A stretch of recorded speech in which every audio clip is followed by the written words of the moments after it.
Wonderful. I'm so glad you're all here. Okay. Well, I don't know about for you guys, but it's such a beautiful, beautiful, beautiful day outside. It's like, wow, spring at its very most perfect. So, Yeah, we've had these big billowy white clouds like that, just that lake cloud day. It's gorgeous. yes, yes, yes, it's quite beautiful.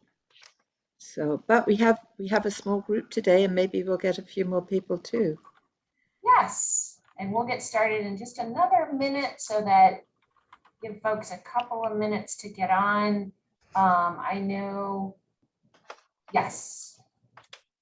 Krista's watching the waiting room.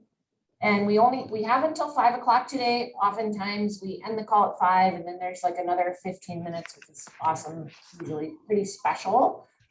So you could plan on being the call until 5:15 if you would like, or sign off at 5. So welcome. So, you think we should begin, Abby, or wait for a few more minutes?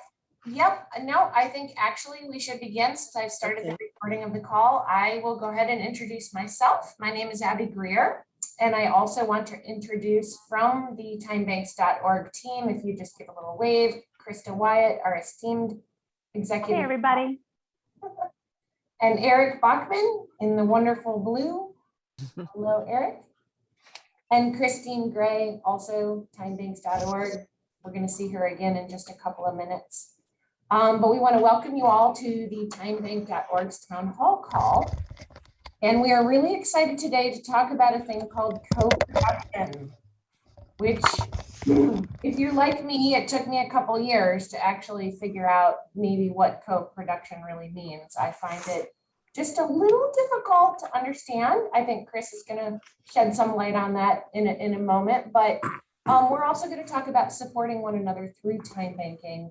And we'll get to hear from Kipton, whom Chris will be introducing in a little bit. But first, I want to let you know that these monthly calls provide a space for all Time Bank members to foster connectivity through sharing each other's experiences. When we share our experiences, we are moving the movement. And we're creating a more global community. That's what we want. And we also hope in these calls to provide a safe place to share our thoughts and dreams and where everyone is welcome and heard. We are recording this call, so please be aware of this. If you share any personal information, we like to put these calls out on our website, timebanks.org, social media, Facebook, LinkedIn. So just be aware of that. You can share some stuff on the chat if you like. I've introduced everybody. And then, so now I'm actually just going to turn this call right over to Chris Gray. And I'm then, yes, hoping that she will speak to this notion of co-production and supporting each other through time banking. And then she will introduce our guest. You are welcome to put some questions in the chat. I'll be watching the chat so we can, intermix some stories into the chat. So Chris, over to you. Well, thank you so much, Abby. And hello, everyone. I'm so glad to be here. I'm very happy to be meeting Kipton and looking forward to introducing him in just a minute. So I will talk to co-production. And I think the way to begin with co-production is to start with the very, very familiar thing to all of us, which is that time banking is about an hour for an hour.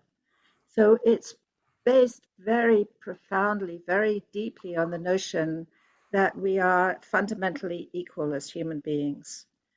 And that hour for an hour sort of makes that concrete. We say your hour is worth the same as my hour because of that deep equality.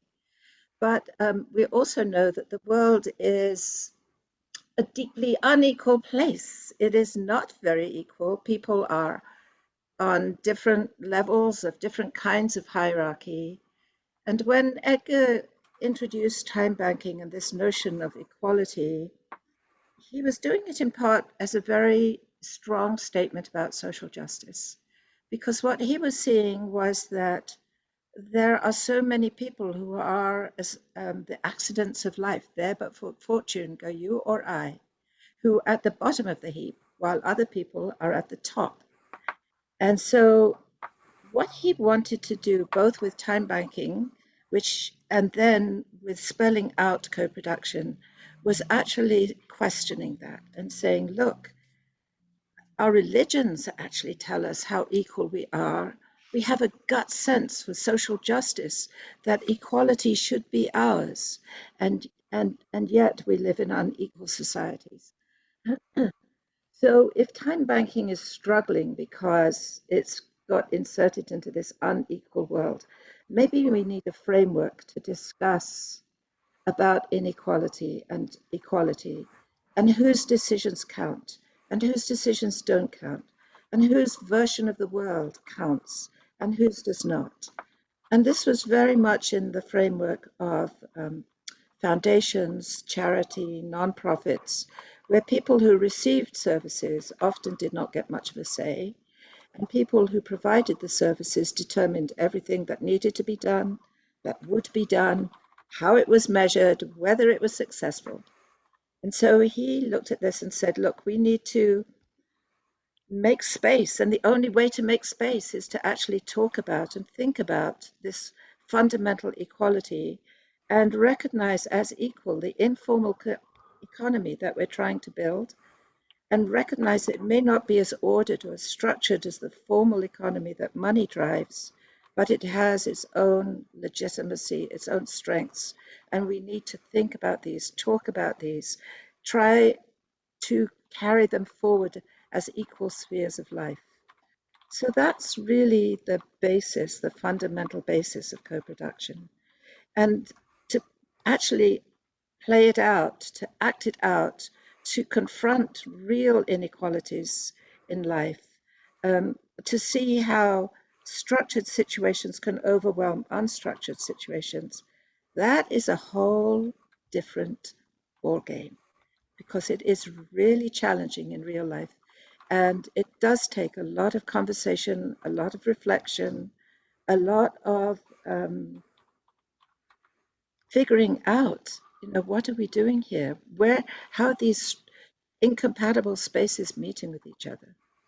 So I won't go on about it any more than that, but it is a fascinating thing to explore and work on. And underlying all, as I go back to the beginning, is this notion of fundamental equality. And that means rights as well as privileges. So rights, responsibilities, and privileges, I should say that. So I'm going to close there. I won't take any questions right now. What I'll do is pass over to Kipton, who it's my very, very great pleasure to introduce. Kipton, you and I have not known each other for very long. We met just recently, but I've learned that you have been on the board. You've been with Brattleboro Time Bank for maybe 11 years, certainly 10 years, maybe 11. You've been on the board for a good chunk of time on the board, and that you are currently the treasurer, and you're doing something else, which is you're welcoming and bringing and helping people get on board into the time bank, which is a big deal because time banking is its own kind of space that people find easy to get or more difficult to get, and you help them on that journey. And you are coming to talk with us about the very key question about member involvement in the time bank. So I am going to turn it over to you at this time, and look forward to hearing both the things that you've observed and the questions that you raise. Okay, thank you very much, Chris. Hello, everybody. I see Brattleboro Time Banks is actually quite well represented. To help keep me honest and from overstating or misstating some things. Anyway, what I wanted to speak on was retaining and supporting members. And so this was the subject of our annual meeting, which Eric Bachman was able to attend, as well as Donna and Rachel. and about 10 other people, and it struck a responsive chord in many people, and I've since learned that it's really a basic issue that, along with the figuring out how to do co-production in a sometimes hostile economic environment, is a main issue for probably all time banks. That is, many people will join for a variety of different reasons, but looking at why some stay on, why some get very involved in a lot of exchanges, others stay on doing very few exchanges. Some people pay the dues, which 4 years ago we'd made a $1 to $60 a year dues required. At this, since COVID, dues are not required. That is, members just need to notify us that they want to renew their membership, and we do that. Anyway, through all of that, looked at statistics, and we had discussion there, but it's still an issue. So actually, somewhat in the line of what you were saying, Chris, I wanted to set the stage for the lens I've been using recently to look at this issue, and I hope to get this done within 8 minutes or less. I'm going to read a short excerpt from an interview with a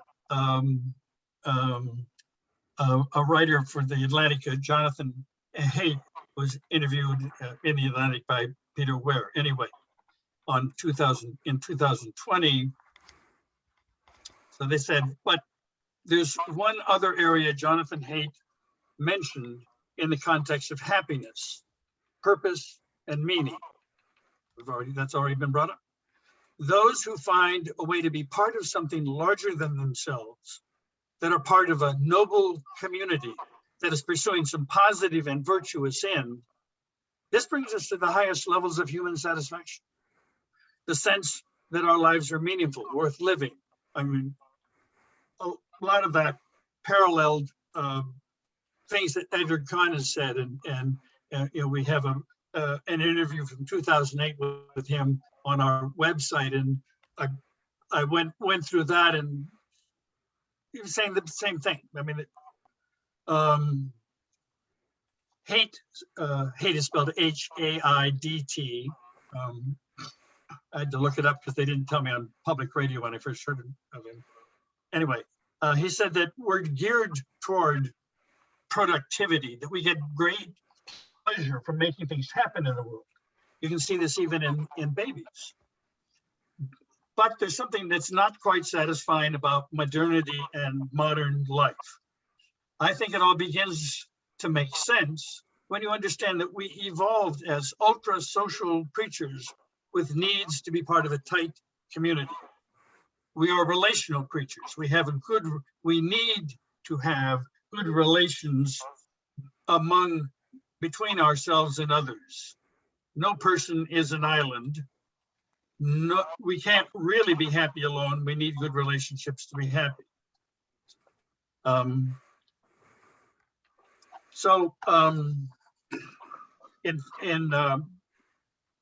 preparation for our annual meeting, and just to find out otherwise, we sent out a fairly informal email survey to our membership. Our membership at the moment on the books is 180, was somewhere between 184 and 187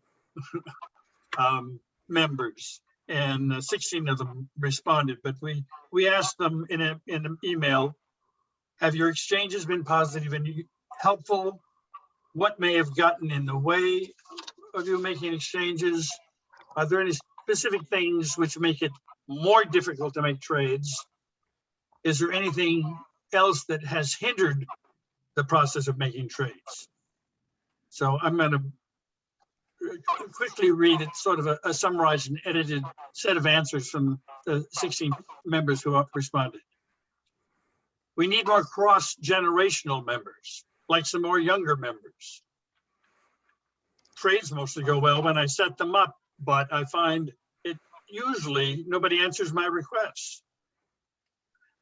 I have a hard time finding a trade that I need or want, and then finding someone who will carry out the trade. Most requests are answered mostly by a small core of members, which suggests that a bigger pool of members would be helpful. A small group also makes most of the requests. One thing that does irk me when someone asks for an item, you reply you have one free and then silence. BTT continues to shine in my life. I love the trades I've made. Making new friends, new contacts, newness. That was their answer, somebody else's answer. Rides and errands are very helpful to me at this time. I'm a senior who lives alone. I'm being careful, not socializing, not taking public transportation or attending events in person, but I am very connected with friends and groups like Battle Time Train. Another person, wonderful their experience with Extremes. Tech help with my computer and phone and rides and errands, especially during the pandemic. I would normally be earning more BTT hours, but my schedule during the pandemic has been fairly full of volunteering outside BTT. There's another issue, actually. I value being a BTT member, and I really look forward to the time it feels safe to have in-person meetings again and to start the Repair Cafe. And some just statistics that I went over to kind of set the engagement issue, that actually only about 16 of the 184 members have regularly having exchanges since 2009. 45% of total hours, while 171 of the rest of the members had 43% of all hours. 26% of members pay dues regularly and account for 35.5% of all hours earned, but many of them haven't had any recent trades or exchanges at all. So kind of what I wanted to do here was bring the question of how can we take our collective knowledge and experiences to build effective, safe, welcoming time banking communities where all of us can feel prepared and needed. So I then leave that open to the rest of the attendees. Well, Kipton, thank you for sharing all of that information, so grounded in real life, people's real life experiences with the Time Bank. And also the statistics, those were illuminating as well, going back in time and also in the current. So you've painted a picture for us of a lot of people liking the idea of time banking, but seemingly finding it, for one reason or another, difficult to, or more difficult than they expect to get involved, and a few people getting tremendous value out of it and being very heavily engaged. And your question, I believe, and you can sort of sharpen it up if I'm not fully on it, is how can we get it so that all of our members, or a much higher percentage of our members, feel that it's easy to be engaged, that they're actively engaged, and that they're getting the same joy and benefits out of it that the active members are currently doing. Would that Yes. be what you're Yes. asking? Yes, and we had just a couple of people on the board had started a process a while back of just calling people to check in. I'm from all the statistics, which I can draw off from CW3. Those who like were current members had done some things and had paid dues, to give them a call, just check in, find out how they're doing, how they feel about Time Bank, what what issues they're facing. Basic check in, but probably try and find out what prevents them from doing more exchanges. Now, I found something that Monica Johnston had from BACE in San Francisco. She was at our annual meeting and added a good perspective. But one of the things she said is that, or they had written, is you want to be careful that members don't get sort of lost in the ideology of Time Bank and forget its practicality and usefulness. So, I made up a list for myself of trying to figure out different motivations people might have for being in Time Bank, for staying in Time Bank. Basically boiled down to their ideological reasons, emotional reasons, and then practical reasons. I mean, so we need to find ways where we can approach and speak to all of those. And I guess we speaking for Brattleboro Time Trade, don't think we've quite got that yet. But I gather that we're not the only ones. So.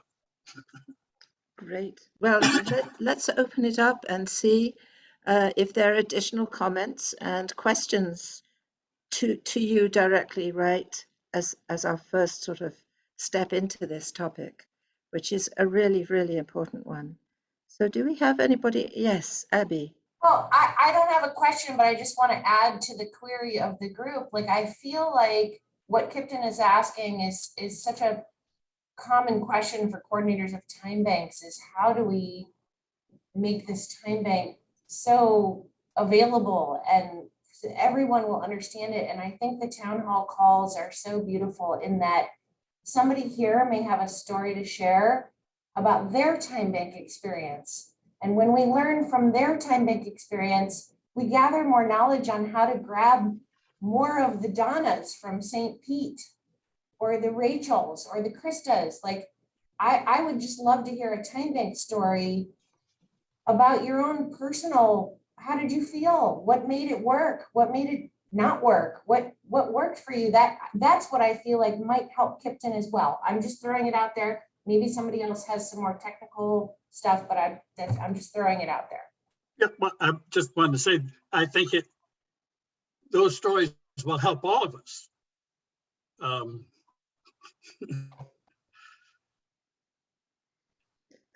I'd like to say something while people are just thinking about what they might throw in there, which is to recall Edgar.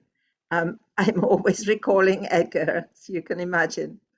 And where Edgar would go every time was he had this gift of plunging into the heart of things, of getting to the place where it really mattered for people. And with all the different ways that we come into it, Kipton, what it would always sort of ultimately come to when Edgar was talking was how deeply significant it was, how much it mattered for people to engage, to feel their engagement, to be recognized for their engagement. And even as I'm saying this, I know that I'm going blah, blah, blah, blah, blah. And he would have said in 3 words, he would have caught that meaningfulness. And you've sort of led us to the brink of that meaningfulness. And I think the stories very often are the place where that meaningfulness really does come through. So just to thank you, Abby, for bringing the stories to the fore again. and how much when we do exchanges, we do find ourselves in something, doing something that is often not, is often quite unexpected, is often not what we expect.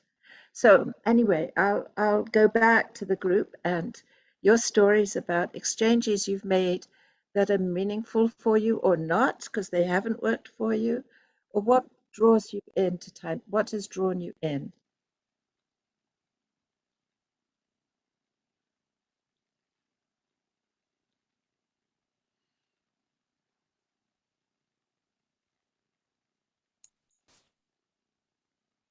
Okay, Donna, let's hear it. Chris, you made me cry.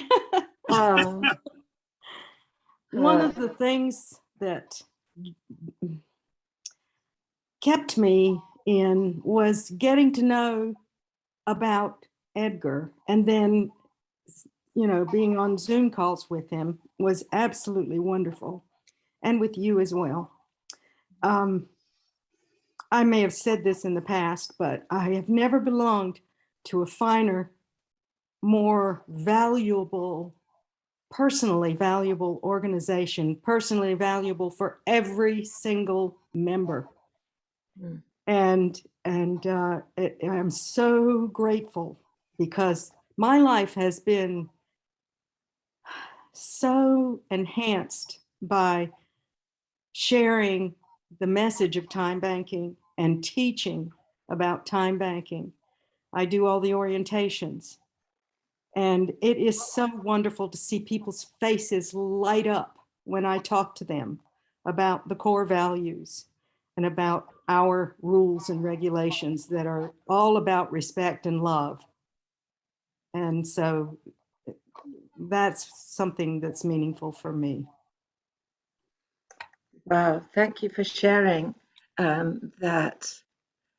Yes, Edgar would touch us into that pulse of sharing and love, and he did it. It was a very special kind of human connection, which Kipton, you spoke to the fact that we in our modern era, we're somehow sort of our lives have been emptied of that human connection. And that time banking, one of the reasons for doing it is just that, what you've just described, Donna. So, Kipton, do you have anything, or does anybody else have something that you would like to add to what Donna just said about the power of this human connection of love, really, of love that she just spoke to? Yes, Chris. Hi, can everybody hear me okay? Yes, we Okay, can. just checking, thanks. Donna, that was beautiful. And I'm new to this. I signed up for time banking years ago in Las Vegas, and it just kind of stopped. So my goal is to try and revitalize it. And I'm realizing I need a team to help me because yeah, just need a team. And but is there a way, I think what Donna, I think what you said, your testimony to it from the heart, is there a way or a place that I haven't found that has these testimonials, spoken from your heart like that? If, I haven't seen any, like for the public or something to share with the public. And to me, that's what would draw people. That was beautiful, and Chris, what you said, I mean, oh, I think Abby has an answer. Abby has an answer. Or two or three. So All right, let's. sorry. I get so excited when, when we think that we can use our stories and our testimonials and our questionnaires and our surveys. Like, this is what timebanks.org is doing. So if you're on Facebook, and I apologize if you're not, but if you are on Facebook, go to timebanks.org Facebook page, and we are now really trying to promote time banking. I have goosebumps with, like, survey says 99% of time bankers feel like they have a new community because they started time banking. So that's not exactly a testimonial, but Also, you could go to the timebanks.org website, and I know there are other places as well. This is just what I know, so I'm, sharing that. We're starting to gather these testimonials, gather these quotes. How many Edgar quotes do we have? I bet we have 558. We have so many good Edgar quotes, and we want to turn them into things that we can all use and all share. And especially if you're a coordinator of a time bank, which is a little different than this call, but more like the nuts and bolts. How do we spread the message? And exactly, Chris, you're so smart. We share the testimonials. And Kipton, what you read from what your members said, those are the quotes and the testimonials that we need to do it in a marketing kind of way to sort of show the world it works. I'll be quiet now. Hello. Krista, you want Chris, you are muted. I just wanted to say thank you. I appreciate that.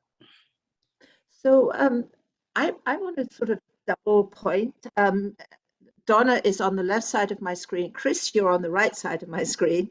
And Abby, you're sort of in the middle. So I'm pointing to you all because Donna, what you just said was so beautiful. And maybe that little piece could be extracted if you would be willing as just one of those testimonials. That's right. So Chris, I saw you were picking up on that. Was so beautiful. And I will say that Edgar was so wonderful and so passionate and so driven that we, I think, as an organization, had a tendency to rest upon what Edgar said. And with his passing, it is very, very, very definitely time, and he would want this more than anybody, to actually spread that out and say to everyone, hey, people, your turn. You say the wonderful things that have happened to you as a result of being involved in this funny money. It's very strange money. So yes, if Donna can share that, allow us to use that, that would be absolutely brilliant. And I see a hand up. Sandy, I'm so sorry I didn't see that. Sandy, let's go to you.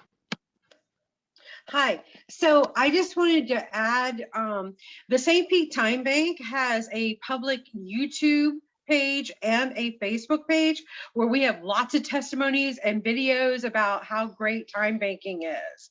And we also have a link to a show that was done where Edgar was part of, Raising Vibration Radio, where we talk about time banking. So if you need any kind of testimonials, you can go there and get all the positive feedback that you could possibly ever want in this entire universe. And stpetetimebank.org, our own homepage at St. Pete, through which you get to our CW3 page. That's excellent, excellent. And before we go back to Kipton, I just want to do a quick segue over to Krista, our executive director, because Krista, I know with Abby and with the team, with Eric and with Pam de Ocampo, who's not with us today, you are really moving into that space of connection. And maybe you could speak to that a little bit, Krista, before we go back to Kipton. Wow. There is so much to share. I think that I've realized just in the last year and a half, not just our organization, but I have seen so many other time banks that have popped up that I've seen during COVID that have, people working together during COVID, I thought was fantastic. I actually finished an article and they asked, what happened during COVID? And a lot of the time banks, I know that we had a community call, was it like every week, the coordinator call? I think that was fantastic to hear other stories and how people were really reaching out during a time when there was that social distancing. And I keep remembering Edgar had said, we shouldn't be saying, social distancing, we should say, physical distancing, because we can still be socially together. And but just during that article, I just realized of all the things that we could do and what we can do better later on, why time banks grow and is that connectivity about reaching out during the difficult times. So I just finished the article this morning, but I just wanted to add that. So thank you, Krista. Kipton, I keep saying I'm coming to you and then I keep going somewhere else. I'm now coming to you.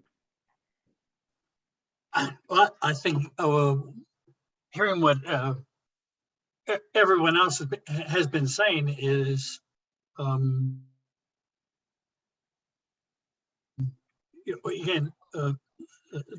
the stories and, we at Brattleboro Time Trade are working with these questions like others do, but it's, again, noticing our statistics that since 2009, a little over 1,000 people had applied to our time bank. Currently, we have about 187 members and 518 former members. So the question is, I happen to know some of them moved away or whatever, but what happened that the former members became former, and so that's a question we want to be pursuing. But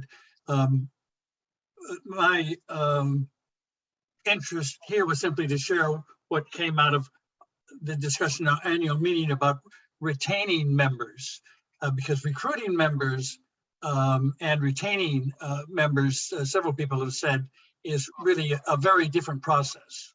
It's a different dynamic. So in terms of recruiting people, Chris in Las Vegas has a different issue to work on than holding on to people, which may or may not be issue for St. Pete's Time Bank, or and they are for ours, and my understanding is that it's a common thing. So It is for us I'm too. interested.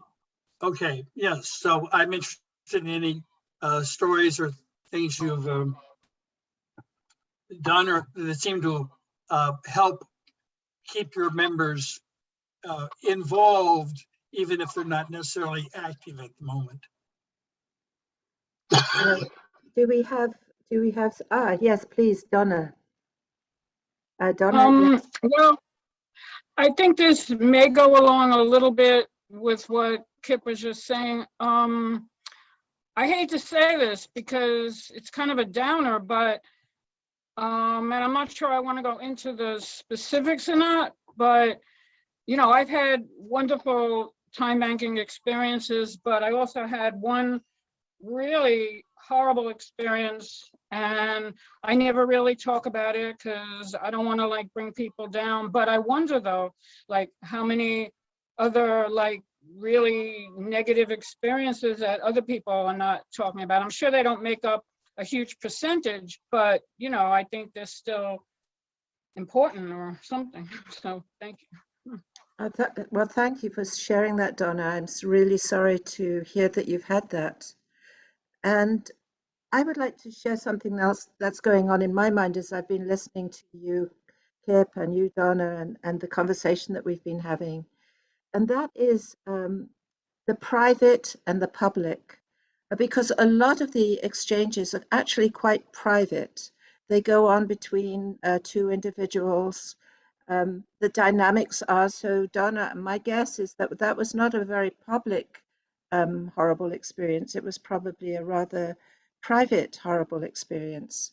And then time banks, there is this question of how do we bring this into a public space so that we're collectively feeling great about the exchanges. It's one thing to do a survey and people write, I had these wonderful exchanges, but the software that we have, the ways that time banking works, they're very often, it's going on almost behind the scenes. There's not a lot of it bringing forward to share just the way that we're sharing right now. And this is making me recall how in the very early days, actually, time banks routinely would have a birthday party, which was everybody whose birthday was that month. It would be a monthly birthday party. And the monthly celebration of everyone whose birthday was that month was this wonderful space where people could come together and celebrate just being on this earth, having a birthday, having a great time, having some cake, which is probably really bad for you, and having bumping into their other time bank members. And I know a lot of time banks have carried on that tradition.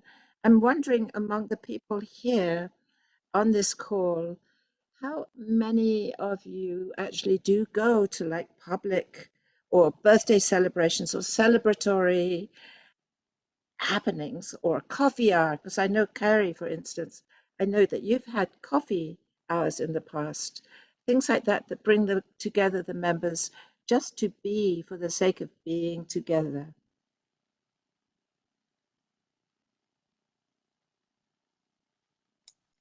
Oh, Eric, and you're on mute right now.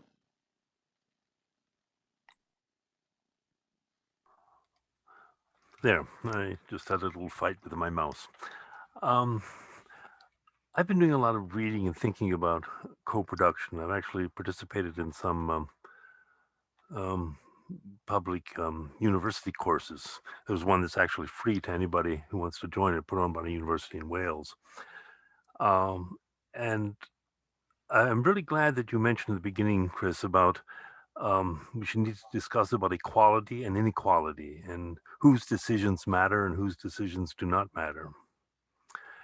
And when thinking about co-production and time banking, I'm wondering, is time banking in and of itself the change of services on an equal basis, which is really, I think, fantastic. I've always been excited about it, the equality of it. But is that in and of itself co-production alone? Or does co-production go much deeper and wider than that? And if it does, and I tend to think that it does, especially when looking at the societal situations in which we live in, where there is a lack of equality and there's a lack of participation in decision making. I think it does go much wider than that. But my question is, how can we implement that? I read in descriptions of co-production, well, it's when professionals work in partnership with people who are involved in the daily situations and challenges. Well, in time banking, the professionals, well, we could see the coordinators of a time bank as professionals. We could see the people that are professional staff at time banking organizations, like myself, for example. So I'm asking this question to myself. How am I involved in co-production with the people that I'm working with in the time banking network? And in my time bank, how am I, as a board member, sharing the decision making with everybody in the time bank? And how can I create this community? And I think the essence of co-production is community. The public and private spaces, to have them connect. An economy is people working together. We know the dollar economy, but we're talking about a time banking economy. How do we really work together other than just having some exchanges in what is often a private way, as was mentioned? And so I don't have the answers. I have a lot of questions. I see in my time bank also, we've had a lot of fantastic stories, but now we're in a doldrum. Other time banks aren't. And I'm guessing that it may have to do with a lack of community relationships. I don't know. Anyway, I think that's all I'm going to say now, except I have a lot of questions. And if anybody's interested, I could share a number of the documents and links that I have about co-production that I've collected over the years. I can put a link in the chat and a link to this course, which is a 4-week course that one can take. Anybody can take it. It's together with the network of co-production in Wales, which I found very invigorating and really got me to thinking a lot. So much so that I think I want to go back and do it again because it was so intense. but I'd love to hear what other people think about this wider thought and however great time banking is, and it is fantastic, but I somehow feel there's more depth and width necessary to really get it embedded in society. What do you think? Okay, do we have some responses to Eric? I'm looking. Just if there's a little pause, I would like to go back. Actually, we're doing a non-linear conversation right now to Donna and your experience, Donna, of a time when I assume that an exchange or relationship with another member went badly awry for some reason. And did you have an opportunity to either talk that through or work that through with the time bank? No, I basically haven't spoken at all about it. The person who the trade was with is an extremely active member, and I don't know if that makes a difference, but yeah, I basically haven't spoken about it. And this happened several years ago, and this person recently had, I guess you could call it a tragedy in their life, and everybody was rushing to help him. And I felt uncomfortable because I don't want to help him. And that felt, that just felt uncomfortable. But yeah, I don't really know what else to say about it, but. Okay, well, thank you just for sharing that, because these personal relationships and dynamics are so much at the heart of time banking. And so that was a big thing to share. So thank you. And I see that Kip did you raise your hand, Kip? Yeah. Yes. I had written down something Edgar Kahn had said in an interview in 2008, where he said the scarcest commodity is trust. We need to know that we can trust a stranger coming into our house. So that means application and orientation processes need to be boost the trust level among members and even people who are strangers. But that is always an issue.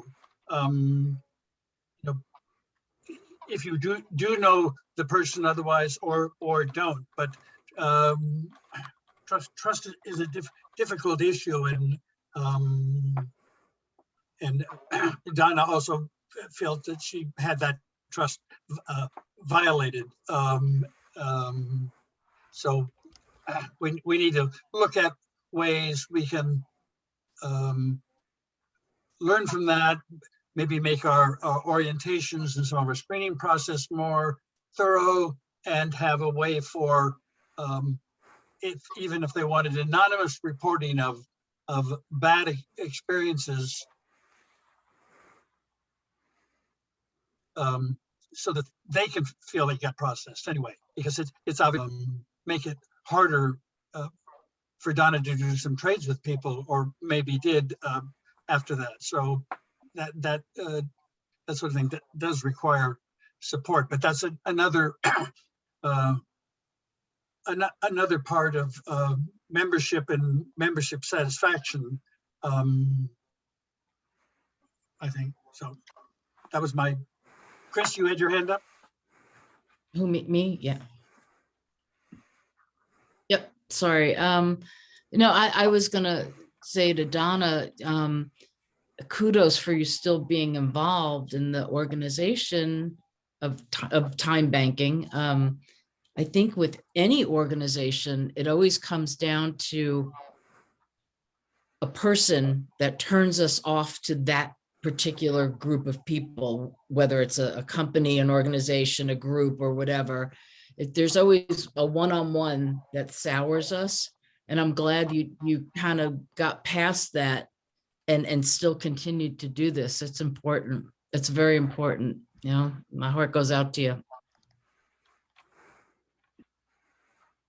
Indeed. Yes. Abby. I was gonna say too, since I feel like most of us on the call are coordinators of time banks. And this has always just been an interesting query or thought or study of when things don't go right during time banking, and how do we handle that? And how do we get behind what we're going to say? Are we going to be really strict, or are we going to be sort of flexible? And we're talking about a lot, I put in the chat, a lot of different personalities. And I'm not suggesting, Donna, that this person didn't, that you weren't a victim of something that was inappropriate. But even, so that's even a good example, like in our time bank, you know, we felt like 1 out of every 200 members like didn't play well with others, and we had to have a plan. And if you don't have a plan, then you can't like remove that person from time banking. And I think the biggest piece of this is that, and I love that Donna brought this up, is that one bad time banker can stop 10 or 20 other people from time banking. So I think it's really important that in the orientation, we try to say, even though people have a hard time doing this, if you have a problem, let us know. Even if it's a little problem, just let us know, because the coordinators can make a little note that's private that says, you know, this person was smoking in their car and they're not supposed to smoke in their car, or this person was swearing and they're not supposed to swear. So that gives the coordinators a chance to say, you know, 2 strikes, 3 strikes, hey buddy, you're out. Sorry, this is going against our core values. Like in our time bank, we sort of prided ourselves, not prided, but we would say, yeah, you can be kicked out of the time bank. If you don't behave well, you can and will be kicked out of the time bank. So sorry to take this beautiful call about co-production that way, but I just think Donna's thing is really important. I always want to do coordinator calls where we can say, how do we kick somebody out of a time bank?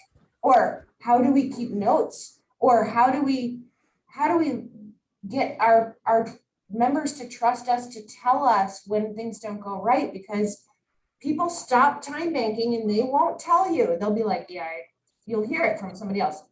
I tried time banking, but this really weird person came over and they made me do this and I felt uncomfortable, and yeah, I'm not gonna get involved with time banking.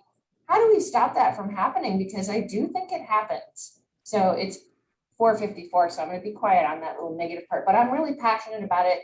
I'd love to do a coordinator call on like the not so pretty side of time banking. And Donna, if you'd share your story, maybe in a more private place.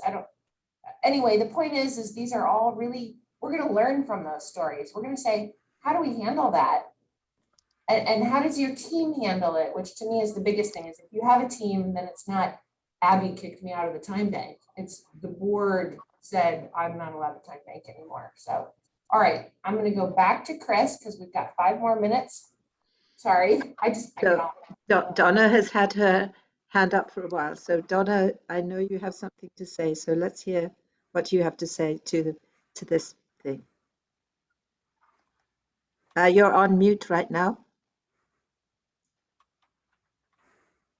The space bar is not working today. We can contribute to that coordinator call. So we have a lot of experience with a situation. So, and documentation and documents about with the bylaws and so forth. So we can share in that coordinator call. Okay. Now.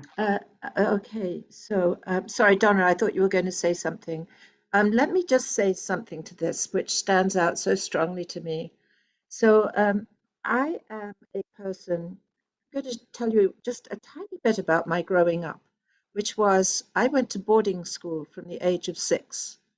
So I lived in a world of rules, and the rules were applied. Nobody cared about you as a person, they just applied the rules. I have, as a result, I'm a bit allergic to rules. And I know that actually that doesn't benefit me in life, because we need rules. And this is what Abby is talking to. And how we structure the rules of our time banks is actually extremely important. And there's that saying, good fences make good neighbors. And when one is structuring a time bank and making the policies and the procedures and the rules, which have got to be there, they've got to be, it's like the middle bowl of porridge, or the right bowl of porridge, not too small, not too big, just right. Because if they're too strict, they turn people off. If they're not strong enough, then people fall through the cracks. And I think this is one of the challenges of time banking. How do we set up protocols, rituals, procedures? And churches do this, churches do it really, really, really well. And I do think sometimes that time banking is a little bit like a church, because money does it. Money organizations do it extremely well because they have the law behind them. And we have to make this up. We have to make up our structures and our policies and our procedures to make it so that people feel the trust that you've just spoken to, Kip, that they feel secure and they know what they're going to do. They know how it's going to happen. And the leadership is responsible for doing that. It's a big responsibility. So, Donna, I just want to thank you again, because what you've just opened up has opened up so much richness about what time banking actually is. It isn't just exchanges. It is, in fact, the structures that we create for the exchanges to happen. And to Eric's point, this is a good part of what co-production is about too. What rules do we decide? Do we agree to live by? What who will make sure those rules are followed through? And I hear that you, Donna, have gone through this, and you, Abby, have gone through this. My guess is that you've gone through this too, Kip. And I see Eric's hand go up. I'm sure you've gone through this, where you have hard decisions to make about the actions that members have taken or not taken in your time bank. And I see Carrie nodding her head too. And Dory, you want to say something, Dory? Yeah, I think I want to bring this back to full circle by saying, even with all the difficulty of what you've described, being grounded in those values makes all the difference. That you can turn to those values, both in terms of explaining to people why there are rules, but also for everybody's own self focus of to say, okay, we have to ask this person to take a break, or we have to control this kind of behavior because it's not supporting one of those 5 goals. And that means that you're not doing it as a personal thing, but because this is where we're grounded. This is where our roots are. That's lovely. That's lovely. Thank you so much for sharing that. Eric, you, and then I think we're just about out of time. Is that correct? My goodness, it feels like this went just zoom so fast. But Eric, you're on, you're on mute, right? Now There. you're through, yeah. By the way, I saw the invitation said 4 to 5:15, so I just wondered if we got the time right on the ending of it. Yes, I asked Krista, the call goes from 4 to 5, but I think she was planning on an extra 15 minutes. Okay. We'll turn the recording off after you're done. What I wanted to say is this idea of rules, I think, and that in co-production have a relationship. It's one situation. If I'm put into a situation, I have no control over it, and the rules are imposed upon me. These are the rules I have to follow. But in time banking and some of the orientations that I've participated in, we try to bring that on more of an equal level. For example, these are the rules that the time bank has agreed to do.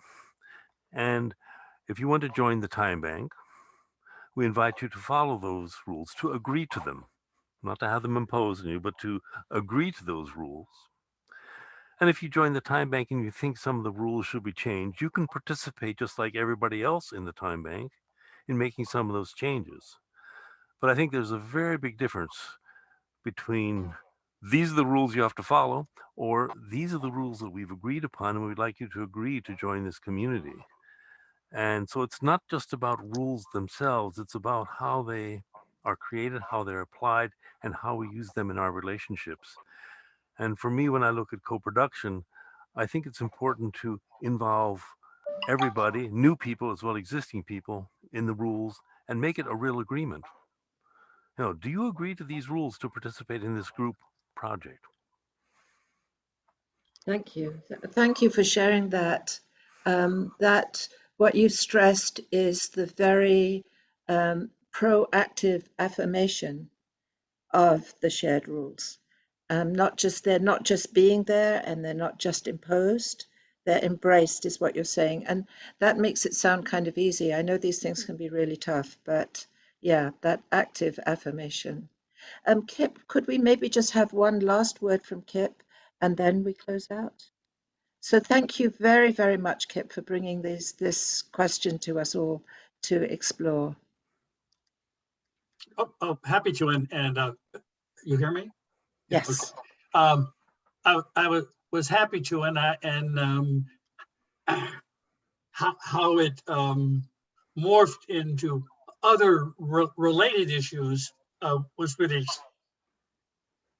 This is what I had hoped we could trigger, and that some of these conversations can continue in the coordinators calls. Sounds like a great idea. I've been very good about making them because I seem to be doing something else, or I don't remember till hours after it's over. But I just wanted to say that I am happy to share, you know, any of the, you know, both our members' survey responses and other things. I don't know whether there's a place on timebanks.org yet. We're still discussing our what our involvement with social media is going to be. So I don't want to use that, but and a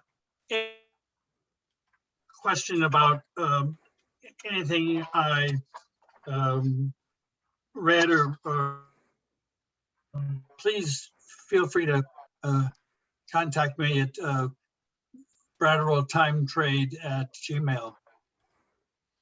Thank you so much, Kip. Definitely open to both being able to talk with other time bank members. I had sent a notice of this meeting to two local groups, one down in Northampton, Mass, and one over in Keene, that are listed on Our World, but I didn't get any response back from them. But again, really, I think extending the community, it helps us feel we are part of a larger community, but also we can take those values and share how we enact them, how we make them real in our own particular circumstance. So I really thank everybody who came in for what they've added, and I'm hoping that we can easily access the recording for this because I need to take some notes. Thank you. Thank you, Kipton. Yes, thank you. Well, and thank you everyone for being here, for listening. Listening is so important, and for speaking both. So thank you everyone for your contributions. And I think we will close out. But Abby, you want to close us out because you have a way of doing that. Not really a very special way, but I just want to thank everybody, especially Kipton, for coming on and sharing what you're doing with your time bank and these valuable questions. And Chris, for being the ever-present voice of Chris and Edgar in one now. I feel when you speak, I feel Edgar speaking as well. So it is, yeah, I get the tears that Sandy was talking about, but thank you, everybody. The town hall calls are typically the third Sunday of every month. I believe next month it's It will be on Father's Day. It would be June 19th is the third Sunday at 4 o'clock EST. And then is good for you all to know, because I think almost all of you are coordinators of time banks. We do have that monthly call. Chris was asking about it, Chris R. They're the first Wednesday of every month at 4 o'clock. If you're on Facebook, you would see a post there. If you're on the Time for All Time Bank, you would see an event there. Once you get into those calls and your name, I could probably, Chris, even put your name. Is Crystal on? Maybe oh yeah, good. Okay, if you send me your email, I'll make sure you get on the constant contact invite, because these exactly are the topics that we're talking about, leading and managing time banks, and so many good topics every month. Sometimes they're just getting to know you, but we're creating a wonderful coordinator community, trying to address many of these issues. You're talking about insurance and liability, talking about what we're doing after COVID, talking about how to do a good potluck, how to do a good orientation. These are all like coordinator things.